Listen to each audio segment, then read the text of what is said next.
এই সেই ভাইরাল চাচা, তাকে নিয়ে কিন্তু কিছুদিন আগে একটা ভিডিও করছিলাম।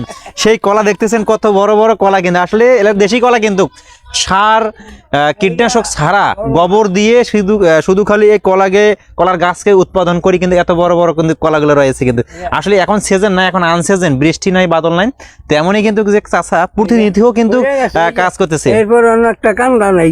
এখানে একটা কান্দা নাই। আসসালামু আলাইকুম চাচা। এই সেই চাচা, কিন্তু কিছুদিন আগে কিন্তু চাচার কিনে একটা ভিডিও বানাইছিলাম। চাচা কেমন আছেন আপনি? আলহামদুলিল্লাহ ভালো আছি। খাওয়া দাওয়া করছেন? হ্যাঁ, কি দিয়ে খাওয়া দাওয়া করছেন? খাওয়া দাওয়ার কোনো অসুবিধা নাই। এক কথা হইলো জি। 360 কলা গাছ থাকলে জি তার সোনার খালো ভাগ। জি এখন আমি দোয়ায় জি পয়সার অভাব করি না, খাওয়ার জি। অভাব নাই। জি। আমি আল্লাহর স্বয়ং সম্পূর্ণ আছি, জি কোনো অসুবিধা জি। নেই। চাচা, আপনার এই কলার ব্যবসা করে কি এমন উন্নতি করছেন? কি কি কি কি উন্নতি, মানে কি কি এমন কি কিছু পয়সা করি হাতে থাকে। জি। এই আচ্ছা, আপনি নাকি গান গাইতে পারেন, একটা গান শোনাতো আমাদেরকে। কোন গান গাম যেমনই একটা সুখের গান, একটা আপনার মানে মনের আনন্দে একটা গান বলবেন।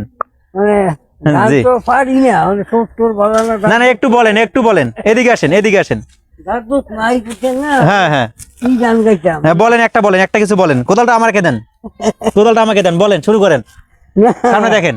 হ্যাঁ, এমন কি গান গাম? না বলেন, আগের মানুষ তিনি কিন্তু জাপানি ইঞ্জিল, কিন্তু আর চায়না ইঞ্জিল, জাপানি ইঞ্জিল মিলে কিন্তু যুদ্ধ চলছে আজকে।